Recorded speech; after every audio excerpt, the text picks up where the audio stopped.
Grammar में जो दिक्कत है वो हमेशा से है। जिससे भी हमने ये बात कही उन लोगों ने यही सजेस्ट किया कि पार्ट्स ऑफ स्पीच को सही ढंग से सीख लो तो ग्रामर की दिक्कत दूर हो जाएगी। तो क्या वे लोग सही है? तो गाइस वे लोग बिल्कुल सही है, क्योंकि पार्ट्स ऑफ स्पीच में इतने सारे कॉन्सेप्ट एक साथ सीखने को मिलते हैं तो भाई हो जाएगी ना ग्रामर की दिक्कत दूर। तो आज के इस वीडियो में हम पार्ट्स ऑफ स्पीच को ही कवर करने वाले हैं और पार्ट्स ऑफ स्पीच में जितने भी कॉन्सेप्ट आते हैं सभी को हम बिल्कुल इजी वे में समझने वाले हैं। सारे कॉन्सेप्ट को समझने से पहले पार्ट्स ऑफ स्पीच होते क्या है हम वो समझ लेते हैं। तो पार्ट्स ऑफ स्पीच, पहले हम ये जानते हैं कि स्पीच मतलब होता क्या है। तो गाइस स्पीच का मतलब होता है भाषण। अब भाषण क्या होता है, स्पीच कैसे रेडी होता है? तो स्पीच रेडी होता है कलेक्शन ऑफ सेंटेंसेस। जो हम सेंटेंसेस वाक्य जो हम बनाते हैं, वाक्य से क्या चीज बनता है? स्पीच बनता है। किसी भी सेंटेंसेस को आपस में हम कनेक्ट करते जाएंगे तो एक स्पीच रेडी हो जाएगा और वो स्पीच ही होता है हमारा भाषण। अब ये सेंटेंसेस क्या होते हैं, सेंटेंसेस कैसे बनते हैं? तो सेंटेंसेस बनते हैं कलेक्शन ऑफ वर्ड्स, वर्ड्स से बनते हैं। तो सेंटेंसेस बनते हैं कलेक्शन ऑफ वर्ड्स, यानी कि वाक्य से। बहुत सारे वाक्य हमारे पास रहेंगे तभी तो हम किसी भी सेंटेंसेस को फ्रेम कर पाएंगे। और ये वर्ड्स के कैटेगरीज होते हैं ये 9: noun, pronoun, adjective, adverb, verb, preposition, conjunction, interjection, articles. ये वर्ड्स की कैटेगरीज होते हैं, 9 कैटेगरीज होते हैं ये वर्ड्स के। तो ये बात तो क्लियर हो गई कि पार्ट्स ऑफ स्पीच, जो स्पीच होता है वो बनते हैं कलेक्शन ऑफ सेंटेंसेस से और सेंटेंसेस बनते हैं कलेक्शन ऑफ वर्ड्स से। और ये जो वर्ड्स के कैटेगरीज होता है वो होते हैं ये 9 कैटेगरीज, जो कि इस वीडियो में हम बहुत ही इजी वे में कवर करने वाले हैं। तो एक एक करके हम सारे कॉन्सेप्ट को बहुत ही इजीली देखने वाले हैं। तो वीडियो में आपको एंड तक बने रहना है ताकि आपकी ये जो कंफ्यूजन है, ये जो कॉन्सेप्ट में जितने भी कंफ्यूजन होते हैं स्टूडेंट की, वो आसानी से दूर हो जाए। तो सबसे पहले हम देखने वाले हैं नाउन। नाउन हम लोग बचपन से पढ़ते आ रहे हैं, स्कूल टाइम में भी पढ़ते आ रहे हैं कि नाउन का हिंदी मीनिंग होता है संज्ञा। नाउन मीन्स क्या होता है? संज्ञा। हम बचपन से डेफिनेशन पढ़ते आ रहे हैं ना कि a noun is a word that the name of the things, an idea, an animal, a place or a person। मतलब संज्ञा एक ऐसा शब्द होता है जो किसी वस्तु यानी कि थिंग्स, जो किसी आइडिया यानी कि विचार, एनिमल यानी कि जानवर, प्लेस यानी कि जगह, पर्सन यानी कि व्यक्ति के बारे में बताता है, बोध कराता है, वो हमारा क्या होता है? नाउन होता है। हम बचपन में, हम स्कूल टाइम में भी पढ़े हैं कि नाउन क्या होता है। हम डेफिनेशन को पूरा रट लिए हैं। डेफिनेशन रटने के बाद में क्या आपको ये समझ में आया कि नाउन होता क्या है?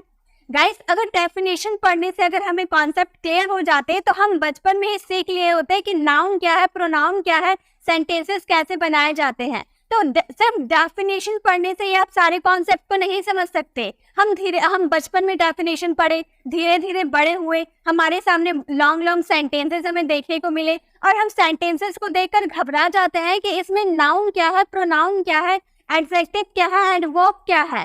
और ये कंफ्यूजन इसीलिए आती है, ये घबराहट इसीलिए आती है क्योंकि हम लोगों ने सिर्फ डेफिनेशन पढ़ा है, हम लोगों ने इसके रियल मीनिंग को हम लोगों ने नहीं समझा है।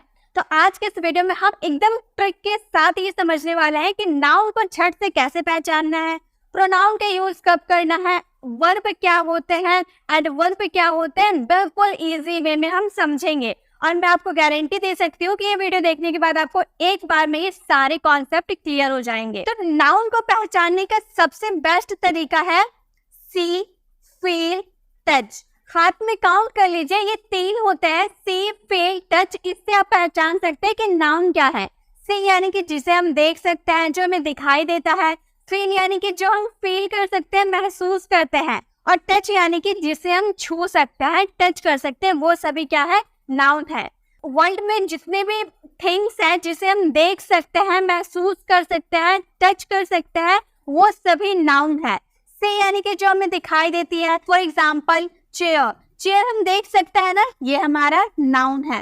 फैन हम देख सकते हैं, ये भी हमारा नाउन है। टेबल को हम देख सकते हैं, ये भी हमारा नाउन है।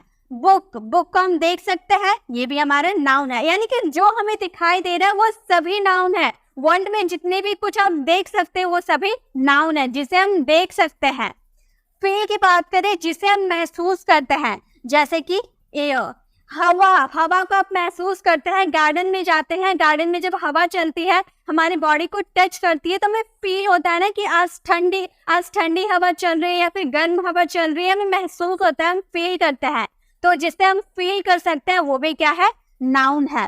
हैप्पीनेस, हम आज खुश है, ये हम फील करते हैं, दिखाई नहीं देता लेकिन हम फील करते हैं, अंदर से खुशी खुशी वाली फीलिंग आती है, वो क्या है, नाउन है।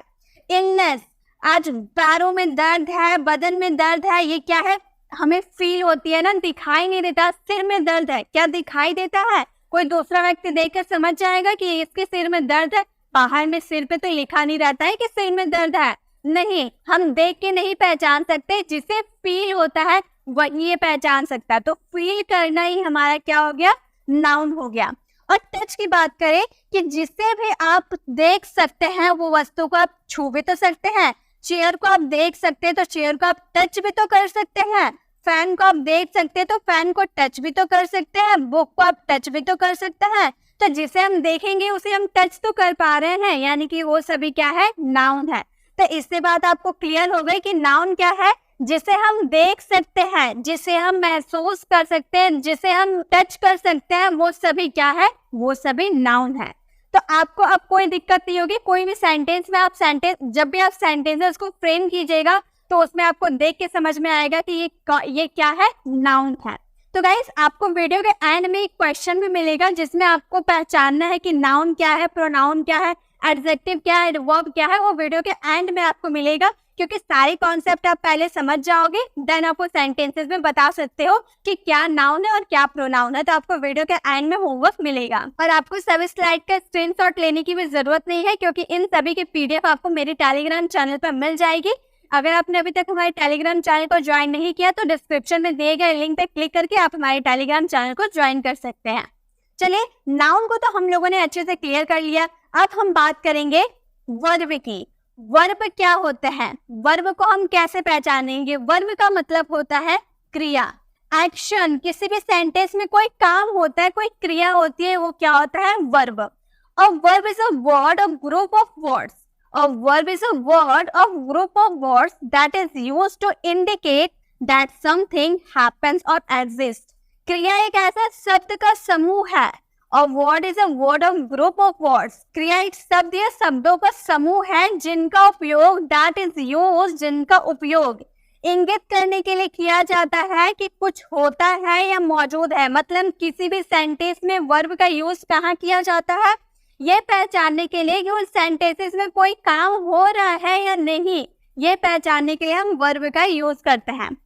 चलिए, डेफिनेशन से तो नहीं समझ में आएगा क्योंकि डेफिनेशन तो हम बचपन में पढ़े हैं, डेफिनेशन से अभी तक हमें समझ में नहीं आया।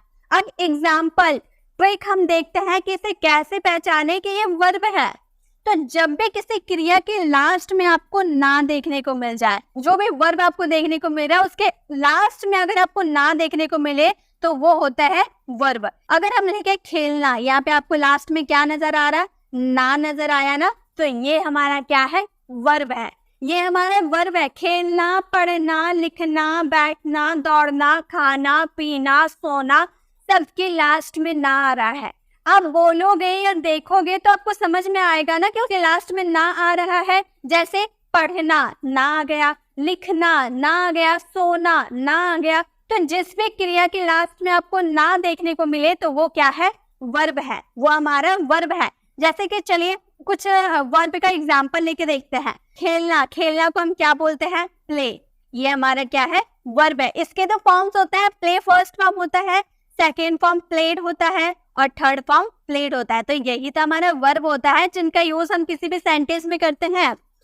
सेकेंड, अगर हम कोई और वर्ब ले ले जैसे कि रीड, सेकेंड और हम कोई वर्ब ले ले जैसे कि रीड। रीड का मतलब क्या होता है, पढ़ना। रीड यानी कि पढ़ना, इसके भी लास्ट में ना आ रहा है यानी कि हमारा वर्ब है। रीड का सेकेंड फॉर्म हो जाता है रेड और थर्ड फॉर्म हो जाता है रेड। यानी कि इसका सेकेंड देखने में सेम होता है बट इसकी प्रोनाउंसिएशन अलग की जाती है। Read, red, red. ठीक है। अगर हम ले ले जैसे खेलना हो गया, खाना ले लेते हैं। खाना को हम इंग्लिश में क्या बोलेंगे, ईट। खाना मीन्स ईट, इसके भी लास्ट में ना आ रहा है यानी कि ये वर्ब है। इसका सेकेंड फॉर्म होता है एट और थर्ड फॉर्म हो जाता है ईटन। ठीक है। तो ये होते हैं वर्ब जिसके भी लास्ट में आपको ना देखने को मिलेगा, वो सारे हमारे क्या हो जाएंगे, वो सारे वर्ब हो जाएंगे। तो किसी भी सेंटेंस में जैसे राम खेल रहा है, तो खेलने का काम हो रहा है ना, खेलना हो रहा है ना, तो ना हमारा क्या हो गया, वर्ब हो गया। तो इस तरह से आप पहचान सकते हो। वर्ब पहचानने का बस यही तरीका है कि जिसके भी लास्ट में आपको ना देखने को मिल रहा है किसी सेंटेंस के लास्ट में, तो वो हमारा वर्ब होता है। ठीक है, नेक्स्ट है एडजेक्टिव। एडजेक्टिव का मतलब होता है, हिंदी मीनिंग होता है विशेषण। एडजेक्टिव मतलब विशेषण। विशेषण यानी कि किसी की विशेषता, किसी के बारे में हम कुछ बताते हैं। जैसे an adjective is a word that the tell us the more about a noun, मतलब नाउन के बारे में वो कुछ बताता है। एडजेक्टिव का क्या काम है, ये नाउन के बारे में कुछ बताता है। it describes or modifies a noun, मतलब जो नाउन होता है उसके बारे में ये संशोधित या वर्णन करता है, मतलब डिस्क्राइब करता है। कैसे, चलिए मैं एक ट्रिक के साथ बताती हूँ। डेफिनेशन से उतना नहीं समझ में आएगा तो मैं ट्रिक के साथ आपको बताती हूँ। तो एडजेक्टिव को पहचानने का तरीका है good, bad, neutral. Good, bad, neutral से हम पहचान सकते हैं कि एडजेक्टिव है। गुड यानी कि अच्छा, बैड यानी कि बुरा, न्यूट्रल यानी कि सामान्य, उदासीन। अब गुड, बैड और न्यूट्रल से हम कैसे एडजेक्टिव को पहचानेंगे। गुड यानी कि अच्छा, जब आप किसी की अच्छाई को बताते हो, जब आप किसी की अच्छाई को बताते हो, जैसे कि अगर आपको बोलना हो ब्रेव, आप किसी को देख रहे हो, बोल रहे हो बहुत ब्रेव है, बहुत बहादुरी से काम करता है, तो आप उसकी क्या कर रहे हो, अच्छाई कर रहे हो ना, उसकी अच्छाई बता रहे हो आप, तो वो हमारा एडजेक्टिव हो गया। किसी की अच्छाई आप बता रहे हो, जैसे कि आप किसी लड़की को देख लिए तो आप ब्यूटीफुल बोल रहे हैं, तो उसकी अच्छाई को बता रहे हो कि वो देखने में बहुत ही सुंदर है, ब्यूटीफुल है, उसकी अच्छाई बता रहे हो, तो वो क्या हो गया, हमारा एडजेक्टिव हो गया। अगर आपको बोलना हो वो बहुत मेहनत करती है, वो हार्ड वर्किंग है, तो हार्ड वर्किंग क्या हो गया, हमारा एडजेक्टिव हो गया। आप जब भी आप किसी की अच्छाई बताओगे, उसकी गुड क्वालिटीज को बताओगे, तो वो हमारा एडजेक्टिव होगा। अब है बैड, जब आप किसी की बुराई करोगे, जैसे अगली, अगर आपने किसी को देखी बोला वो देखने में बिल्कुल अच्छी नहीं है, बस सूरत है, ठीक है, अगली यानी कि बस सूरत है, देखने में कुरूप है, तो वो आप किसी की बुराई कर रहे हो ना, तो वो देखने में अच्छी नहीं है, आप किसी की बुराई कर रहे हो, तो वो भी क्या हो गया, हमारा एडजेक्टिव हो गया। अगर आपको बोलना हो टिमिड, यानी कि वो बहुत डरपोक है, हमेशा डरता है, टिमिड है, डरपोक है, घर में बैठा रहता है, किसी से बात नहीं करता है, तो वो भी आप किसी की बुराई बता रहे हो ना। या फिर आपको बोलना हो डिसऑनेस्ट, डिसऑनेस्ट यानी कि बहुत बेईमान है, हमेशा बेईमानी करता है, यानी कि उसकी बुराई, बैड क्वालिटीज आप बता रहे हो, तो वो भी हमारा एडजेक्टिव हो गया। तो जब आप किसी की अच्छी क्वालिटी, गुड क्वालिटीज बताओगे, तो भी वो आपका एडजेक्टिव है। बैड क्वालिटीज बताओगे, वो भी आपका एडजेक्टिव है।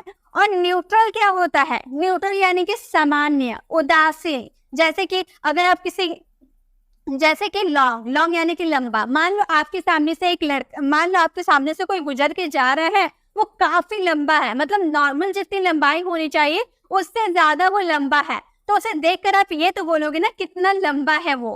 तो उसकी लंबाई क्या उसकी बैड क्वालिटीज है या गुड क्वालिटीज है, क्या है उसका लंबा होना बैड क्वालिटीज है या गुड क्वालिटीज है, कुछ भी नहीं है। ना आप उसकी अच्छाई कर रहे हो, ना आप उसकी बुराई कर रहे हो, आप सिर्फ देखकर आपने कमेंट किया कि वो देखने में लंबा है, वो नॉर्मल जितनी लंबाई होती है उससे वो लंबा है, तब उसकी ना बुराई कर रहे हो ना अच्छाई कर रहे हो, वो न्यूट्रल है, सामान्य है, तो वो भी क्या हो गया, एडजेक्टिव हो गया। जैसे कि आपको लिखना हो हेल्दी, मान लो कोई बच्चा है, आपके सामने एक बच्चा है, वो थोड़ा हेल्दी है, तो आप उस बच्चे को देखकर बोलोगे ना कि वो हेल्दी है, गोलू सा है, क्यूट सा है, तो क्या आप उसकी बुराई कर रहे हो या फिर उसकी अच्छाई बता रहे हो? नहीं, ना आप उसकी अच्छाई बता रहे हो ना आप उसकी बुराई बता रहे हो, आप बस उसको देखकर आपने बस इतना कहा कि वो हेल्दी है, मतलब गोलू मोलू सा है। तो ऐसे वाले सिचुएशन में आपको जब उसकी ना बुराई कर रहे हो ना अच्छाई कर रहे हो, तो वो एडजेक्टिव होता है। ठीक है, तो एडजेक्टिव आप 3 तरीके से पहचान सकते हो, गुड, बैड, न्यूट्रल। इन 3 तरीके से आप समझ सकते हो कि वो एडजेक्टिव है। तो किसी भी सेंटेंस में आप एडजेक्टिव पहचान सकते हो। नेक्स्ट हमारा एडवर्ब। एडवर्ब का मतलब होता है क्रिया विशेषण। अभी हम लोगों ने क्रिया देखा, क्रिया यानी कि वर्ब, और विशेषण यानी कि एडजेक्टिव। ये हमारा 2 याद रखिएगा, क्रिया यानी कि वर्ब था और एडजेक्टिव विशेषण यानी कि एडजेक्टिव था। ये दोनों को मिलाकर हमारा क्या बन गया, ये दोनों को मिलाकर ही एडवर्ब बन गया, क्रिया विशेषण बन गया। देखिए VER भी आपको नजर आ रहा है, एडवर्ब का AD आपको नजर आ रहा है, ठीक है। यानी कि इसमें जो आपको एडवर्ब कैसे पहचानेगा, जिसमें क्रिया भी होगा विशेषण भी होगा, वो हमारा एडवर्ब होगा। An adverb is a word that describes or gives more information about a word. An adjective another adverb. मतलब ये जो है ना वो किसी की विशेषता या फिर क्रिया के बारे में ज्यादा इंफॉर्मेशन देता है, ज्यादा जानकारी देता है। जैसे कि कुछ एग्जाम्पल लेते हैं ताकि हमारे माइंड में ये अच्छे से फिट हो जाए। जैसे अगर हमें बोलना हो रोहन रन स्लोली, मतलब इसका हिंदी मीनिंग क्या हुआ, रोहन धीरे दौड़ता है, स्लोली यानी कि धीरे। तो सबसे पहला तरीका एडवर्ब पहचानने का, सबसे पहला तरीका जब भी किसी वर्ड में, जैसे कि मैंने अभी यहाँ पर स्लोली लिखा था ना, तो स्लोली में आपको यहाँ पर क्या नजर आ रहा है, LY नजर आ रहा है। तो जब भी किसी भी सेंटेंस में आपको LY नजर आ जाए, देखने को मिले, यानी कि वो आपका एडवर्ब है।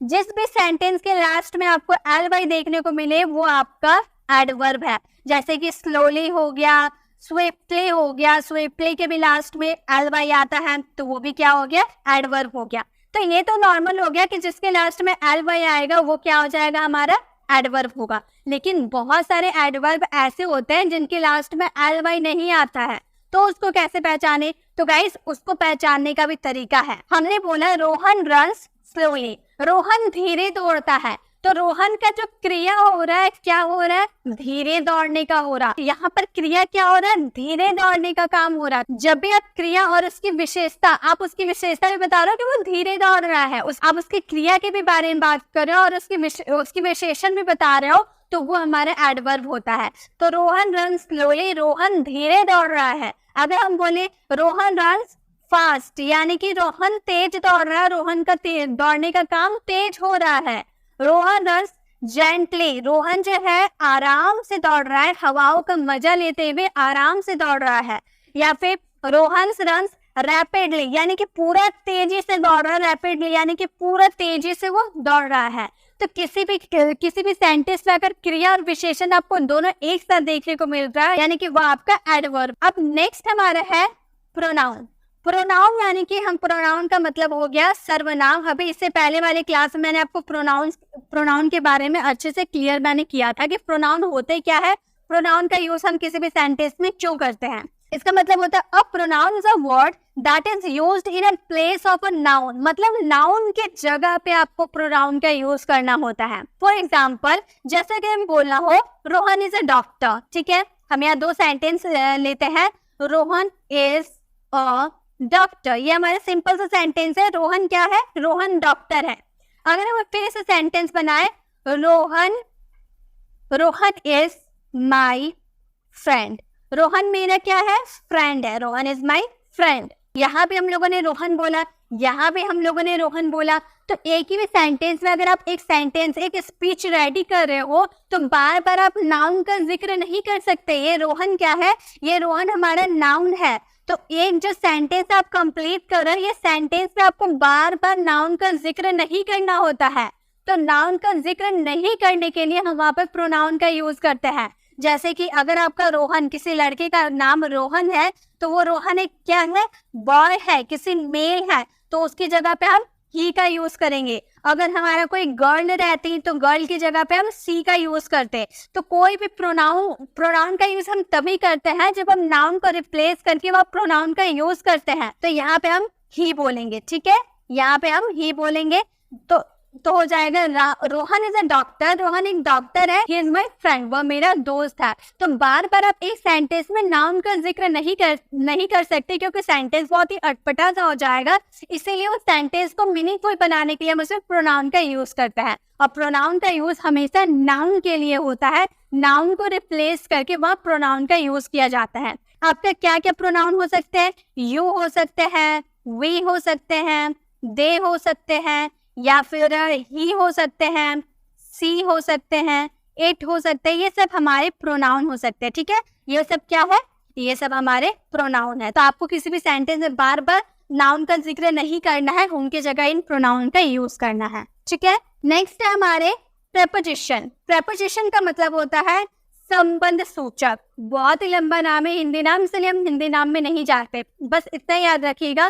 प्रेपोजिशन यानी कि संबंध जो सूचक यानी कि किसी में संबंध बताने का काम करता है। जैसे a preposition is a word usually placed before a noun or a pronoun to show its relation to some other words in a sentences। मतलब preposition का काम क्या होता है? preposition का काम होता है किसी भी सेंटेंस में नाउन और प्रोनाउन जो होता है उनका वर्ड से रिलेशन बताने का काम करता है। कौन? प्रेपोजिशन होता है। सिंपल तरीके से अगर हम बोले कि प्रेपोजिशन का मतलब होता है किसी की पोजीशन को बताना। प्रे, देखिए यहाँ पर प्रे प्लस पोजीशन यानी कि ये किसी की पोजीशन, जगह को बताने के लिए हम प्रेपोजिशन का यूज करते हैं। जैसे कि एक सेंटेंस लिखते हैं, the book is on the table. यहाँ जो आपका सेंटेंस क्या हुआ, बुक टेबल पर है, यानी कि टेबल, बुक का पोजीशन कहाँ है, टेबल पे है। तो ये कौन बताया, पोजीशन बताने का काम कौन किया। ऊपर के लिए हम किन वर्ड का यूज किए, हम ऑन का यूज किए। ऑन का मतलब ही हो गया ऊपर, ठीक है, ऑन का मतलब ऊपर। तो हमारा पोजीशन बताने का काम कौन किया, ऑन किया। तो किसी भी सेंटेंस में किसी चीज की पोजीशन की बात अगर आप बताते हो तो वहां पे आपको प्रेपोजिशन का यूज करना होगा। तो हम बोले जो बुक है कहाँ है, बुक की पोजीशन कहाँ है, टेबल के ऊपर है, इसलिए वहां पे ऑन का यूज किए। प्रेपोजिशन हमारा क्या क्या हो सकता है, इन हो सकता है, ऑन हो सकता है, अपॉन हो सकता है, एट हो सकता है, अंडर हो सकता है, और भी बहुत सारे प्रेपोजिशन होते हैं, बहुत सारे प्रेपोजिशन होते हैं जो मैंने आपको प्रेपोजिशन वाली क्लास में मैंने आपको बहुत ही अच्छे से एक्सप्लेन किया है। अगर आप प्रेपोजिशन नहीं देखे तो आप हमारे प्रेपोजिशन वाली वीडियोस को विजिट कर सकते हैं जो काफी लोगों ने पसंद किया है। तो किसी भी सेंटेंस में अगर आपको किसी वस्तु की पोजीशन के बारे में बताना हो तो वहां पे आप प्रेपोजिशन का यूज कर सकते हैं। नेक्स्ट है हमारा कंजंक्शन। कंजंक्शन का मतलब होता है दो सेंटेंसेस को आपस में कनेक्ट करना। जैसे a conjunction is a word that is used to joining other words, phrases और sentences। मतलब किसी भी जो वाक्य होता है, दूसरे शब्द होते हैं, उन सबको जोड़ने का काम कौन करता है, कंजंक्शन करता है। सभी को जोड़ने का काम कंजंक्शन का होता है। जैसे एग्जाम्पल के थ्रू हम समझते हैं। दो सेंटेंस हम लिखते हैं। पहला सेंटेंस है हमारा, Ram is a good boy. Ram is a good boy. Next sentence, Rohan is a good boy. Rohan is a good boy. यहाँ पर दो सेंटेंस हम लिख दे रहे हैं। दो सेंटेंस हमारा, एक है Ram is a good boy, Ram एक अच्छा लड़का है। दूसरा sentence Rohan is a good boy, Rohan एक अच्छा लड़का है। तो दोनों सेंटेंस तो एक ही है ना, कि राम भी अच्छा लड़का है, रोहन भी अच्छा लड़का है, बस नाम चेंज है, बाकी सेंटेंस तो सही है ना, एक ही है, सेंटेंस एक ही है। तो इन दो वर्ड्स को कनेक्ट करके हम एक लॉन्ग सेंटेंस बनाएंगे। कैसे बनाएंगे, हम बोलेंगे Ram and Rohan. Ram and Rohan are good boy. Ram और रोहन गुड बॉय है, यानी कि अच्छे लड़के हैं। तो यहाँ पे दो सेंटेंसेस को जोड़ने का काम किसने किया है, एंड ने किया है। और ये एंड हमारा क्या है, ये एंड हमारा है कंजंक्शन। तो यही तो मैं आपको समझा रही हूँ कि दो सेंटेंसेस को आपस में कनेक्ट करना किसका काम है, कंजंक्शन का काम है। अब कंजंक्शन पे भी बेस्ट मैंने वीडियोस बना रखी हूँ, बहुत सारे कंजंक्शन होता है, तो आपको सभी कंजंक्शन को अच्छे से समझ लेना है। तो आप हमारे कंजंक्शन वाली वीडियोस को विजिट कर सकते हैं। बस मैं आपको कॉन्सेप्ट समझा रही हूँ कि कंजंक्शन होते क्या है, दो सेंटेंस, दो अलग अलग सेंटेंसेस को आपस में ज्वाइन करके एक लॉन्ग सेंटेंसेस को फ्रेम करने का काम ही कंजंक्शन का होता है। ठीक है। इंटरजेक्शन। इंटरजेक्शन का मतलब होता है विस्मयादि बोधक। नाम काफी बड़ा है। अब मैं आपको शॉर्ट तरीके से बताती हूँ। देखिए यहाँ पे अगर हम टर को हटा देते हैं तो ये क्या बन जाता है, ये हमारा सेंटेंस कुछ इस, ये हमारा वर्ड कुछ इस तरह का बन जाता है ना, इंजेक्शन। ये क्या हो गया, इंजेक्शन। इंजेक्शन तो आपको बचपन में पढ़े होंगे, बड़े में भी पढ़े होंगे ना। इंजेक्शन जब लगता है तो अचानक हमें फीलिंग्स होती है ना, अचानक हमें अजीब सा महसूस होता है। तो वही महसूस इंटरजेक्शन में भी होता है। कैसे होता है चलिए देखते हैं। An interjection is a word phrases that is used to express surprise, pain, pleasure etcetera. मतलब किस इंटरजेक्शन का काम होता है सेंटेंस में सरप्राइज, पेन, प्लेजर को एक्सप्रेस करने का।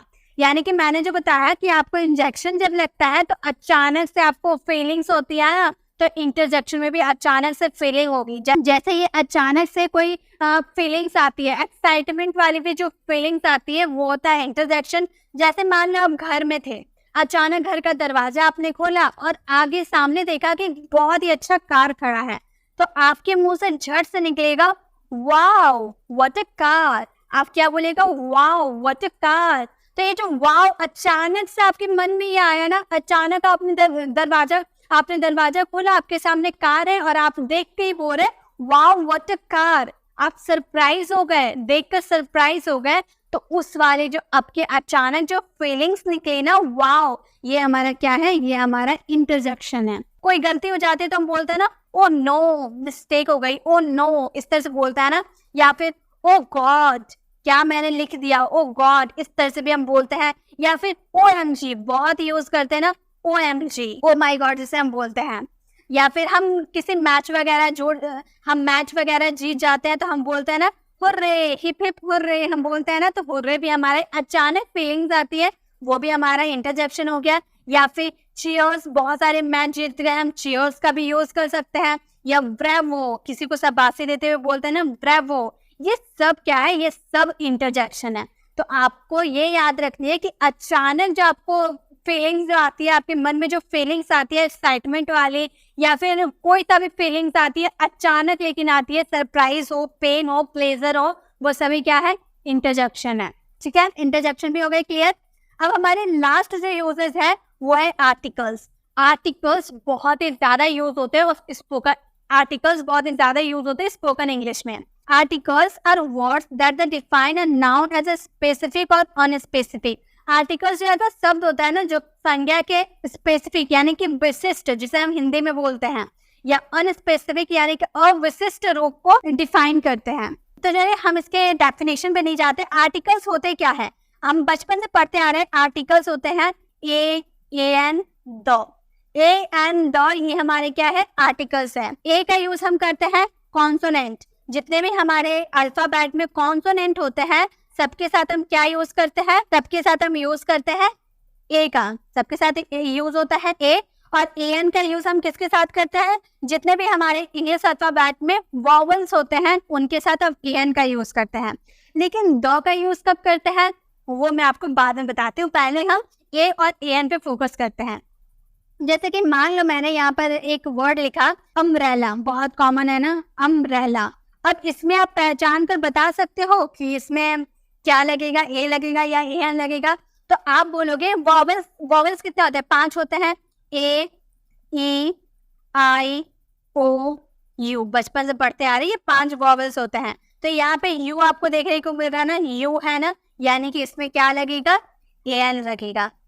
क्लियर? बहुत इजी था, पहचान के हम लोगों ने लगा दिया। एन लगता है, एन लगा दिया। नेक्स्ट हम लिखते हैं यूनिवर्सिटी। ठीक है, यूनिवर्सिटी।